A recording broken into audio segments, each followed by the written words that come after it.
नमस्ते। थर्ड आई में आपका स्वागत है। उत्तर प्रदेश का ही चुनाव हो गए, बाकी 4 राज्यों के भी चुनाव हो गए। बीजेपी बहुत अच्छी तरह से जीती। पंजाब में आम आदमी पार्टी ने एक नई तरह का कीर्तिमान स्थापित किया और अब कल मोदी जी ने भी कहा और एक तरह से 2024 के चुनाव का बिगुल बज गया है। ये हम सब लोग कहते थे कि अगर 2000 और ये बार बार कहते थे कि 2022 एक तरह से सेमीफाइनल है 2024 का, तो इसमें कोई दो राय नहीं कि 2022 में जिस तरह से बीजेपी ने प्रदर्शन किया है वो 2024 में एक स्ट्रॉन्ग कंटेंडर के रूप में जा रही है, क्योंकि बहुत सी चीज़ें इस बार लोगों की गलत प्रूव हुई। जो समझते थे, पोल एनालिस्ट थे या राजनीतिक विश्लेषक थे, उनकी गलत हुई और शायद जो एजेंडा बीजेपी सेट की वो बाकी लोग नहीं पढ़ पाए। जैसे एक चीज़ बिल्कुल स्पष्ट है, अगर आप बीजेपी के पर्सपेक्टिव से देखिए तो अगर स्टेट में अलग अलग दल रहते हैं तो वो बीजेपी को सूट करता है।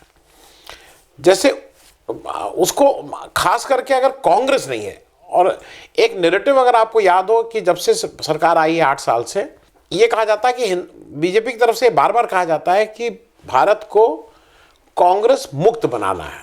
तो वो बेसिकली कांग्रेस मुक्त का जो मोटा उसका अंडरलाइन है, जिसको बिटवीन द लाइंस पढ़ने की बात है, कि ये बीजेपी को भी समझ में आता है कि ऑल इंडिया बेसिस पे अगर कोई चैलेंज कर सकता है तो वो कांग्रेस है।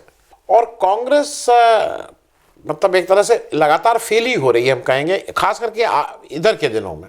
कांग्रेस वो राज्य जहां पे कांग्रेस जीती हुई थी या जीत सकती थी उनको डिफेंड नहीं कर पा रही है।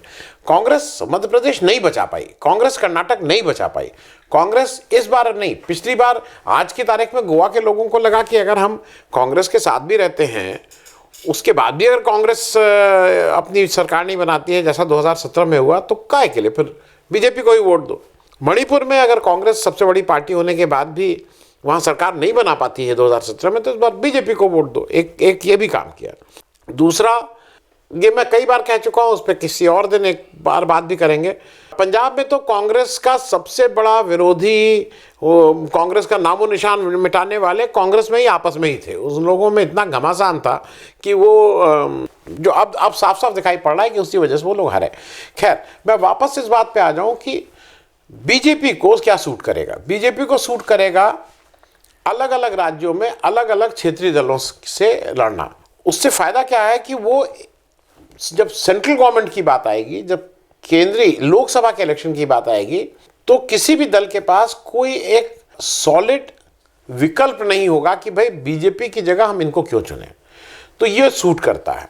उत्तर प्रदेश में मान लीजिए समाजवादी पार्टी आ गई है, मतलब पहले के मुकाबले तो अच्छी सीट लेके, तो वो बीजेपी को सूट करता है। कांग्रेस के 2.5% से कम वोट हो गए, वो बीजेपी को सूट करता है। वेस्ट बंगाल में ममता बनर्जी जी हैं और कांग्रेस नहीं है, वो बीजेपी को सूट करता है। ये मैं इस रेफरेंस से बोल रहा हूँ कि देखिए, ऑपोजिशन की यूनिटी भी उतनी आसान नहीं है। सब क्षेत्रीय दल हैं, सबके अपने अपने एस्पिरेशंस हैं। भाई ममता बनर्जी को कहीं था ना कि वो गोवा चली गई थी, 0 सीट जीती हैं। मतलब गोवा अगर उनकी टीएमसी गई थी तो कुछ एफर्ट लगा होगा, कुछ एमपीज गए थे, कुछ पैसा लगा होगा, कुछ संसाधन लगे होंगे, 0 सीट। जैसे मैं बीएसपी के बारे में कहूँ, सब कुछ होने के बाद भी बीएसपी कई राज्यों में 1-1 सीट जीती है यूपी के अलावा। तो आपका अगर आप ये चाहते हैं कि आप ऑल इंडिया को एक थर्ड फ्रंट नेशनल पॉलिटिक्स हो, और ख़ास करके अगर पीएम कैंडिडेट के रूप में, तो पीएम कैंडिडेट ऑपोजिशन जो थर्ड फ्रंट है, नॉन बीजेपी नॉन कांग्रेस, उसमें बहुत से चेहरे आपको दिखाई देने लगेंगे और इसको सॉर्ट आउट करना ज़रूरी होगा। क्योंकि कई लोग ये कहते हैं नहीं इलेक्शन हो जाएगा तो अपने आप हो जाएगा। नहीं, इलेक्शन हो जाएगा तो फिर से ही वही होगा कि मोरारजी देसाई उनके साथ नहीं चली तो फिर चरण सिंह जी, फिर उसी तरह से जैसे वीपी सिंह साहब, फिर चंद्रशेखर जी, वही झगड़ा शुरू होगा। तो पहले लीडरशिप इशू को मेरे हिसाब से आपको सेटल करना पड़ेगा। इस मामले में मतलब एक बात को we must acknowledge, we must praise.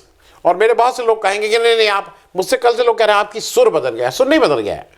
अगर किसी व्यक्ति की कोई अच्छी चीज़ है उसको वो करना चाहिए। Modi ji Gujarat election already on, Gujarat पहुंच गए। गुजरात में अब जो भी इलेक्शन के प्रोसेस होते हैं, मतलब रैली कहिए, मीटिंग कहिए, वो शुरू कर दिया है।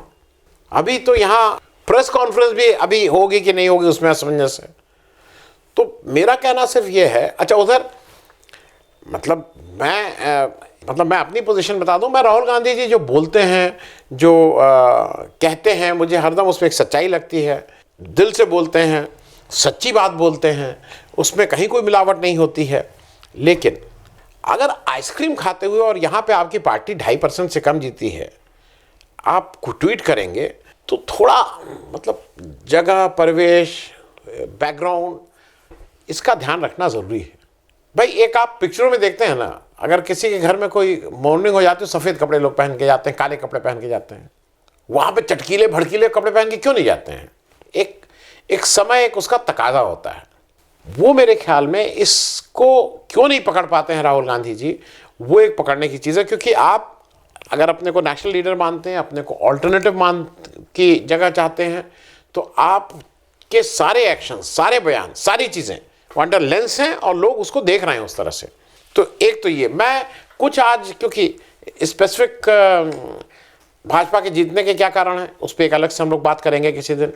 अखिलेश यादव जी क्यों नहीं बन पाए उस पर एक दिन अलग से बात करेंगे।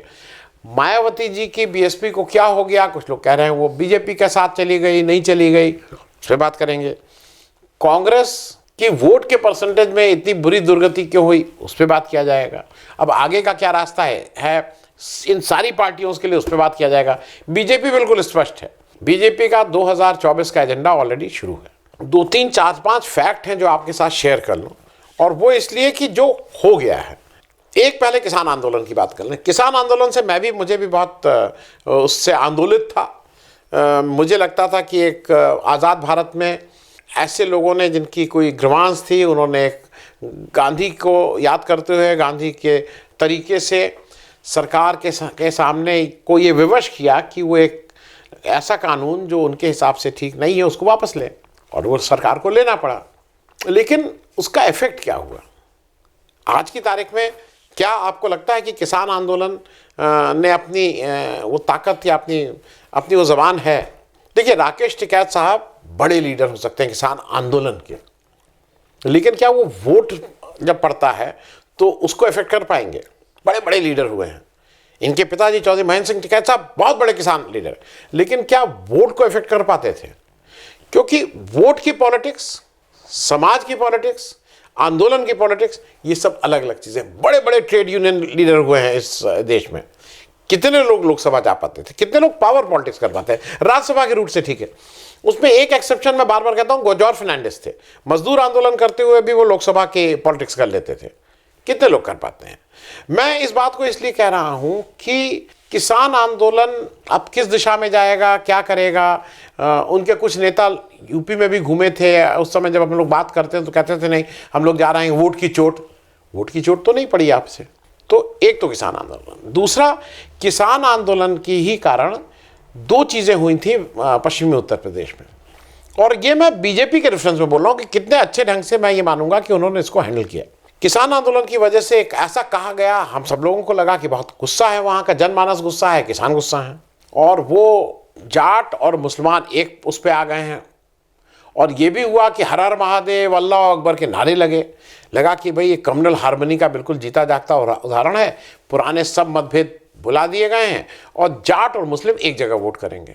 ग्राउंड पे क्या हुआ? आरएलडी की केवल 8 सीटें आई, वो करीब 36 सीटें लड़े थे, 35-36, 8 सीटों पे आरएलडी जीती है। अब आप ये बताइए, जो अब खबरें आई हैं और जो लग रहा है कि जहाँ जहाँ आरएलडी मतलब जयंत चौधरी जी वाला कैंडिडेट था, वहाँ पे अगर जाट था तब तो जाटों ने वोट दे दिया, लेकिन आरएलडी के नॉन जाट कैंडिडेट को वोट नहीं दिया, सपा को तो वोट नहीं दिया।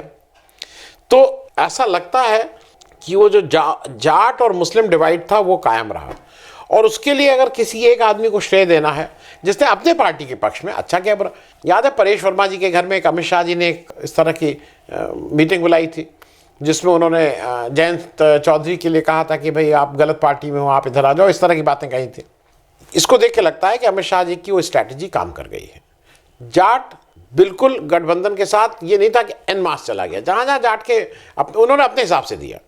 आरएलडी में जाट कैंडिडेट है तो उसको दे दिया, लेकिन फिर वो अपने हिसाब से वोट दिए हैं। वो पूरी तरह से गठबंधन के पीछे नहीं खड़ा रहा, ये साफ साफ दिखाई दे रहा है। दूसरा, इस बार एक नई चीज़ हुई और इसका कोई अभी खोजने की बात होगी। मतलब ये तो मेरे ख्याल में सोशल साइंटिस्ट इसको ढूंढेंगे कि इसका क्या कारण है। देखिए, दो चीज़ें हैं, मैं खास करके एक जिले की बात करूंगा। इस बार कुछ कुछ जिले पूरी तरह से भाजपा को वोट दिए, पिछली बार भी दिए थे इस बार, लेकिन वो संख्या बढ़ के 23 जिले जहां पे किसी दूसरी पार्टी ने अपना खाता नहीं खोला। मुझे समझ में आता है कि वाराणसी, भाई अगर मोदी जी वहाँ 3 दिन रुके, जहाँ की कुछ सीटों पे ये था कि वो मतलब अजय राय साहब वाली सीट और वाराणसी दक्षिण और वाराणसी कैंट और रोहनिया, जहाँ पे लोकल लोग ये कह रहे थे नहीं बहुत संघर्ष है, वहाँ क्लीन स्वीप वाराणसी की रही। तो मोदी जी का 3 दिन रुकना सफल रहा भाजपा के पॉइंट ऑफ व्यू से। गोरखपुर में 9 सीटों में क्लीन स्वीप लगाया बीजेपी ने, जहां पे ऐसा माना जा रहा था कि कुछ सीटें तो बीजेपी हार रही है, लेकिन वहां योगी जी की प्रेजेंस से उस क्लीन स्वीप लगी। और एक जगह का कोई तार्किक एक्सप्लेनेशन मेरे पास नहीं है। लखीमपुर खीरी, जहां पे वो इंसिडेंट हुआ किसानों का, जहां पे टेनी जी के लड़के ने की जीप से वो किसान दब के मृत्यु हो गई जिनकी, उनका वहां पे लखीमपुर में क्लीन स्वीप, सारी बीजेपी की सीटें। मतलब अगर आप सोचिए तो इसका कोई जस्टिफिकेशन नहीं है। जो मैंने कहा ना, इसका तार्किक रूप से आपको लगा ये कैसे हो सकता है, लेकिन हुआ। एक चीज और हुई, समाजवादी पार्टी ने भी कुछ हिस्सों में ये पकड़ा कि ईस्टर्न यूपी में समाजवादी पार्टी ने ऐसा बुरा नहीं किया, वो वेस्टर्न यूपी में बुरी तरह से पिछड़ गए हैं, जहां पे जाट ने उनके साथ नहीं दिया। ईस्टर्न यूपी में जैसे आजमगढ़, जैसे अंबेडकर नगर, जैसे गाजीपुर, यहाँ पे दूसरी पार्टी का खाता नहीं खुला। मतलब ये भी एक है, समाजवादी पार्टी ने अपने गढ़ बना लिए। मैं एक चीज़ और जो बात करूँगा, क्योंकि जैसे मैं बार बार कहता आया हूँ कि एक प्रेडिक्शन अब एक और मुश्किल हो गया। एक पहले मैं कहता था कि ये बड़ा मुश्किल है कि सीट बताना बड़ा मुश्किल है, किसकी कितनी सीट आएंगी। ये समझ में आ रहा है कि इसकी एज है, इसकी एज है। उसी तरह से ये था कि वोट परसेंटेज तो समझ में आ रहा था। अब जो वोट परसेंटेज हुआ उसमें बीजेपी को 39.7% मिला था 2017 में, उसमें 1.6% की बढ़ोतरी होके इस बार 41.3% मिला है इस चुनाव में 2022 में। सपा को 21.8% से बढ़ के 32%, मतलब 10%, 10.2%, 10% से ज़्यादा की बढ़ोतरी हुई है। पिछली बार जब वो 2012 में सरकार बनाई थी तो 29 पॉइंट कुछ परसेंट वोट मिला था, उसने सरकार बना ली थी क्लियर मेजोरिटी के साथ। इस बार 32% वोट पाके भी वो मेजोरिटी क्या, मतलब 1/3 भी सीट नहीं मिल पाई है।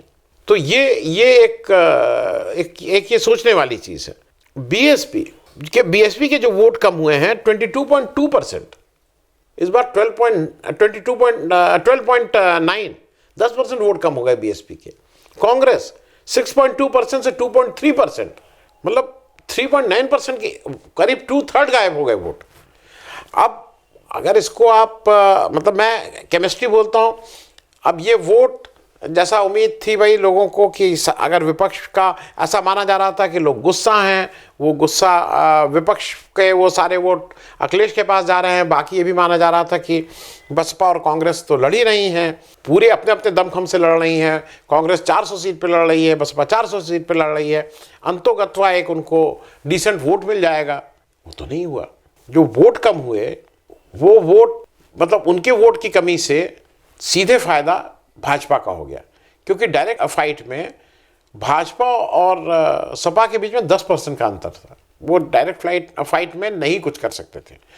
और एक चीज़ और समझ में आई कि केवल वोट परसेंटेज बढ़ाना एक काम नहीं है, दूसरे का वोट परसेंटेज जब तक कम नहीं होगा तब तक भी आप नहीं जीत सकते हैं।